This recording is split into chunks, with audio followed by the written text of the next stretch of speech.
सो दोस्तों इस वीडियो के साथ शुरुआत होती है सेट नंबर 4 की, जो है 822 AY। चलो पहले वाला क्वेश्चन देखते हैं। यहाँ पे हमको बहुविकल्पी प्रश्न है। बहुविकल्पी प्रश्नों को कैसे लिखना होता है वो आपको पता ही है। नहीं पता है तो जिस प्रकार से आप लिखना चाहते हो उसी प्रकार से लिख लेना, या फिर मेरे पहले वीडियो देख लेना जो मैंने पहले सेट के साथ बनाई थी। तो लिंक डिस्क्रिप्शन में मिल जाएगा भैया। ये वाली जो प्ले लिस्ट चल रही है इसमें आपको सभी क्वेश्चन मिल जाएंगे, मतलब तो वहाँ पर देख लेना। तो चलिए शुरुआत करते हैं। इसमें देखो जो पहला वाला क्वेश्चन है इसमें कहा कि किसी धनात्मक पूर्णांक p के लिए प्रत्येक धनात्मक विषम पूर्णांक का रूप क्या होगा? क्या p होगा? तो भैया p नहीं हो पाएगा। देखो इसको चेक करने का तरीका बताते हैं। विषम संख्या, देखो p का मान जो है आपका रखना है 1, 2 और 3। इससे ज़्यादा मत रखो, काम हो जाएगा इतने में ही। पहला वाला विकल्प है। अगर आप p बराबर आप 1 रखते हो तो p बराबर 1 ही मिलेगा, 2 रखोगे 2 मिलेगा, 3 रखोगे 3 मिल जाएगा। ऐसी स्थिति में क्या हो जाएगा? ये सम और विषम दोनों दे रहा है तो पहला वाला विकल्प गलत है। दूसरा वाला विकल्प है p+1। अगर p का मान 1 रखते हो तो 1 और 1 जोड़ने करके क्या मिल जाएगा? 2, जो कि सम संख्या मिल जाएगी। तब तो ये हो नहीं पाएगा। 2 रखने पर 2 1 3 हो जा रहा है, लेकिन सम संख्या एक बार मिली थी तो इस वजह से ये वाला विकल्प भी गलत होगा। ये वाला 2p पकड़ोगे तो p का मान 1 रखोगे 2 1 कम 2 हो जाएगा, और 2 रखोगे 2 दूनी 4 हो जाएगा। हर बार सम संख्या मिल रही है। यहाँ पे हमको विषम खोजना है तो फोर्थ वाला नंबर पार्ट पे पहले फोर्थ वाले विकल्प पे आ जाओ। तो यहाँ पे अगर 1 रखोगे p के मान तो 2 1 कम 2 1 3 हो रहा है। 2 रखोगे 2 दूनी 4 1 5 हो रहा है। 3 रखोगे 3 दूनी 6 1 7 हो रहा है, और 4 रखोगे 4 दूनी 8, 4 दूनी 8 प्लस 1 बराबर 9 हो रहा है। हर बार विषम संख्या प्राप्त हो रही है किस पे? चौथे विकल्प। तो चौथा वाला विकल्प आपका सही है। इस प्रकार से जब क्वेश्चन को करोगे ना एकदम हमेशा सही होगा। इस वजह से हमने पूरा आपको समझाया है, प्रोसेस समझाया है। ज़्यादा सोचना विचारना नहीं है। ये जो समझाया अगर आपको समझ में आ गया होगा ना आप तुरंत कर पाओगे। नहीं समझ में आया तो मेहनत करते रहो भाई, और मेहनत करो और अच्छे से सीखो। सब कुछ होगा, आसान होगा, कर पाओगे, लेकिन करना पड़ेगा, काम करना पड़ेगा। बिना काम किए तो हो नहीं पाता। खा वाला क्वेश्चन क्या है? देखो कहा गया कि बिंदु A, B और C जो तीनों दिए गए हैं ये एक त्रिभुज का शीर्ष है, और वह त्रिभुज कैसा होगा? समकोण होगा, समद्विबाहु, समबाहु, विषमबाहु। इसको करने के 2 तरीके हैं। आपने तो चैप्टर में पढ़ा ही होगा कि इसको कैसे कैसे भुजाओं के बीच की दूरी निकाल करके, जैसे त्रिभुज बना है तो AB निकाल लेंगे, फिर BC निकाल लेंगे, फिर CA निकाल लेंगे, और उसके बाद हम बता पाएंगे कि वो कौन सा त्रिभुज है। लेकिन एक और तरीका होता है जो कभी कभी कुछ सवालों में काम कर जाता है, और इस सवाल में ये काम कर रहा है। दिखाता हूँ मैं आपको। ऐसे कार्तिक खींच लेना है। खिंचा के जैसा मैं खींच रहा हूँ बिल्कुल ऐसा ही। अब -4, 0 कहाँ पे होगा? -4 इधर x पे आओगे, y पे 0, मतलब यही वाला -4, 0 है। गुड। और ये +4, 0 कहाँ होगा? +4, 0 ये वाला पॉइंट होगा। ये 4, 0 है, यही वाला पॉइंट है। और 0,3 का होगा? 0,3 यहाँ पे होगा। ये 0,3 है। इनको मिला दो। ये किस प्रकार का त्रिभुज दिखाई दे रहा है? ये भुजाएं मुझे बराबर दिखाई दे रही हैं। क्या आपको बराबर दिखाई दे रही हैं? जाहिर सी बात है बराबर है। क्या ये इसके बराबर हो पाएगा? नहीं हो पाएगा। क्या ये समकोण हो पाएगा? नहीं हो पाएगा। ये समद्विबाहु त्रिभुज है, तो दूसरा वाला विकल्प कह देंगे। ठीक है, दूसरा वाला जो विकल्प दिखाई दे रहा है समद्विबाहु त्रिभुज, वो आपका सही जवाब हो जाएगा। तो इसको इस प्रकार से भी चेक किया जा सकता है। मतलब कुछ क्वेश्चन में ये काम करता है, कुछ में काम नहीं करता। तो जिसमें काम करता है कम से कम वहाँ पे प्रयोग करके इसका लाभ तो उठाया जाए। बिना लाभ के मतलब काम नहीं चलेगा। अगला वाला क्वेश्चन देखोगे भाई। अगला वाले क्वेश्चन में कहा गया है कि 2 समरूप त्रिभुजों के क्षेत्रफलों का क्षेत्रफल कम से कम 20 सेंटीमीटर स्क्वायर और 45 सेंटीमीटर स्क्वायर है। इनकी ऊंचाइयों का अनुपात क्या होगा? अब आप जानते हैं कि जो क्षेत्रफल का अनुपात होता है वो उनकी ऊंचाइयों के वर्गों के अनुपात के बराबर होता है। यानी ऊंचाई 1 और ऊंचाई 2 का अनुपात जो होगा उनके एरिया 1, ठीक है, एरिया 1 और एरिया 2, ठीक है, AR2, अगर इनका वर्ग करेंगे तब इसके क्षेत्रफलों के अनुपात के बराबर होगा। और अगर इसको हटा देते हैं यहाँ पे अंडर रूट लगाना पड़ेगा। उनकी ऊंचाइयों का अनुपात निकालने के लिए यहाँ पे अंडर रूट लगाना पड़ेगा। यानी कि हम अंडर रूट के अंदर 20 और 45 को रखेंगे। ये 5 9 45, 5 4 के 20 हो रहा है। 4 का वर्गमूल 2, 9 का वर्गमूल 3, तो 2/3 यानी 2:3। अब तीसरा वाला विकल्प कह देंगे कि हमारा सही है भैया। तो इस प्रकार से इस प्रश्न को किया जा सकता है। ओके, अगला वाला क्वेश्चन देख लेते हैं। यहाँ पे पूरी प्रोसेस को हल करके दिखाना नहीं होता है, रफ में हल कर लेना है और बता देना है बस आंसर। ओके, तो इसको ऐसे करना है। अब ये काफ़ी मुश्किल क्वेश्चन है।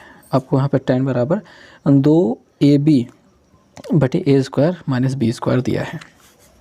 अब देखो एक त्रिभुज बनाते हैं, tan थीटा, यहाँ पे थीटा रखते हैं, tan थीटा बराबर लंब बटे आधार होता है, आप जानते ही हैं। तो ये लंब हो गया 2ab और आधार हो गया a square minus B square. Okay, अब यहाँ पे हमको कर्ण की ज़रूरत पड़ेगी ही क्योंकि कॉस का वैल्यू निकालनी है। तो कॉस की वैल्यू निकालने के लिए तो चलो देखो कैसे करेंगे। इसका स्क्वायर प्लस इसका स्क्वायर बराबर इसका स्क्वायर के बराबर होगा, तो इसका वर्ग करते हैं, डायरेक्ट शॉर्टकट करते हैं, ठीक है। इसका वर्ग तो ए स्क्वायर में नहीं, इसका वर्ग है तो एक ही और बार वर्ग करेंगे तो एक ही घाते 4 हो जाएगा, प्लस बी स्क्वायर यानी बी की घाते 2 है, एक बार और घाते 2 करेंगे तो 4 हो जाएगा, माइनस लिखा है तो माइनस 2, ए मतलब ए स्क्वायर, बी मतलब बी स्क्वायर, तो दोनों का ये हो जाएगा। और इसका वर्ग करेंगे 2 का वर्ग 4 और ए स्क्वायर और बी स्क्वायर हो जाएगा। अब हम इन दोनों को जोड़ने वाले हैं, ठीक है, वर्गों का योगफल करेंगे। इन दोनों को जोड़ेंगे तो हमें क्या दिखाई दे रहा है, ये घट जाएगा भाई, ठीक है, घट रहा है। चलो देख लेते हैं कि a की पावर 4 प्लस b की पावर 4 है minus 2 a square B square है और plus 4 a square B square हो रहा है, इसमें से घट जाएगा तो a की घाते 4 प्लस b की घाते 4 plus 2 a square B square हो जाएगा। ओके, तो जैसे कि हमने यहाँ पे a minus B A square minus B square को होल स्क्वायर किया था, तो यहाँ पे जो बन रहा है ये बन रहा है डायरेक्टली ए स्क्वायर प्लस बी स्क्वायर का होल स्क्वायर। हालांकि अभी वर्गमूल निकालना बाकी है यहाँ पे भुजा के लिए, तो स्क्वायर और अंडर रूट हट जाएगा तो ए स्क्वायर प्लस बी स्क्वायर यहाँ पे बचेगा ए स्क्वायर प्लस बी स्क्वायर। थोड़ा सा समझाने की कोशिश की है हमने, पर अपन ट्राई कर लेना अच्छे से, अगर नहीं समझ में आए यहाँ पे, ठीक है, तो थोड़ा सा अपने से मेहनत करोगे तो ज़्यादा अच्छे से क्लियर कर पाओगे। अब कॉस की वैल्यू निकालनी है तो लाल बटे कक्का के पास आ जाओ, अगर याद नहीं है तो। मुझे याद नहीं आ रहा है तो नाम से, तो लाल बटे कक्का पे आ जाते हैं। ये साइन का हो गया, ये कॉस का हो गया, आधार बटे कर्ण, आधार बटे कर्ण, आधार क्या है ए स्क्वायर माइनस बी स्क्वायर, कर्ण क्या है ए स्क्वायर प्लस बी स्क्वायर। कौन सा विकल्प दिखाई दे रहा है, दूसरा वाला विकल्प दिखाई दे रहा है। तो इस प्रकार से इस क्वेश्चन का आंसर मिल जाएगा। ओके, तो ये हो चुका है। आ जाते हैं अगले वाले प्रश्न पे। तो ये वाला क्वेश्चन क्या कहता है कि एक घड़ी में की मिनट की सुई की लंबाई 14 सेंटीमीटर है, ठीक है। 1 मिनट में सुई द्वारा रचित क्षेत्रफल ज्ञात कीजिए। घड़ी है 1 मिनट, ये 12 से 12:01 पे पहुंच गई, बना भी नहीं पा रहे हैं। तो यहाँ पे कितने अंश का कोण, क्योंकि क्षेत्रफल बराबर क्या होता है, ये त्रिज्यखंड ही है, त्रिज्यखंड का क्षेत्रफल होता है थीटा बटे 360 पाई आर स्क्वायर, ये होता है क्षेत्रफल। अब यहाँ पे थीटा कितना कोण घूमा है वो अगर पता करना है तो देखो भैया, पूरे गोले में जो कोण होता है वो कितना होता है 360 डिग्री, आप कहोगे हाँ। और यहाँ पे अगर मिनट की बात करें तो टोटल होता है 60 मिनट, कहोगे हाँ, भाग कर लो भैया, 6×6 36 यानी कि 6 अंश मिल रहा है। तो 1 मिनट में 6 अंश घूमती है, तो यहाँ पे भी 1 मिनट घूम रही है, तो हम यहाँ पे 6 अंश ही कहेंगे कि 6 अंश घूमी है बटे 360 हो जाएगा। गुणते पाई का मान रखे कि नहीं रखे, यहाँ पे रखना पड़ेगा क्योंकि पाई का मान नहीं रखा, कि पाई का मान 22/7 रख कर ट्राई कर लेते हैं। आर की वैल्यू कितनी है, 14 सेंटीमीटर लंबाई है, तो यहाँ पे 14 गुणते 14 2 बार लिखा जाएगा क्योंकि आर स्क्वायर है। सुई की लंबाई को हमने आर क्यों लिया, क्योंकि जो सुई होगी वो त्रिज्या की तरह ही काम करेगी। तो 7 दूनी 14 हो जा रहा है। अब यहाँ पे देखो यार, 6×6 36, यहाँ पे 60 बन रहा है, और कुछ काटा जाए, 60 को छोटा किया जाए तो 2 से काट लो तो 30 मिल जाएगा, 2 से और काट देते हैं तो यहाँ पे 15 मिल जाएगा। अब तो नहीं कटने वाला, यहाँ पे 14 और 11 गुणा कर देंगे और 15 से भाग कर देंगे। तो 14 और 11 गुणा करना आपको आता है, जब भी किसी गिनती में 11 से गुणा करना होता है तो 1 और 4 को दूर दूर हमने लिख लिया, 4 1 5 ये हो गया, और 15 से भाग करना है, ठीक है। तो 15 1 कम 15, ये कट गया, 4 उतारे भाग जा नहीं रहा तो 0 लगाएंगे, तब दशमलव लगाएंगे, तब 0 यहाँ पे बढ़ेगा। 15 दूनी 30, 30 यहाँ पे 10 बजेगा, 10 एक 0 और बढ़ जाएगा। 10 दशमलव कुछ करके कौन आ रहा है क्या, सब में 10 दशमलव आ रहा है भाई, 10.2, 10.2, 10.2 खाली इसमें आ रहा है, तो यही वाला है पहला वाला विकल्प, ठीक है। 10.2 6 अभी भाग करेंगे तो आ ही जाएगा, ठीक है, समझ लेना बात को। भाग करेंगे तो वहाँ पे आ ही जाएगा, वो वहाँ तक पहुँच जाएगा। तो इस प्रकार से इस प्रश्न को किया जाता है।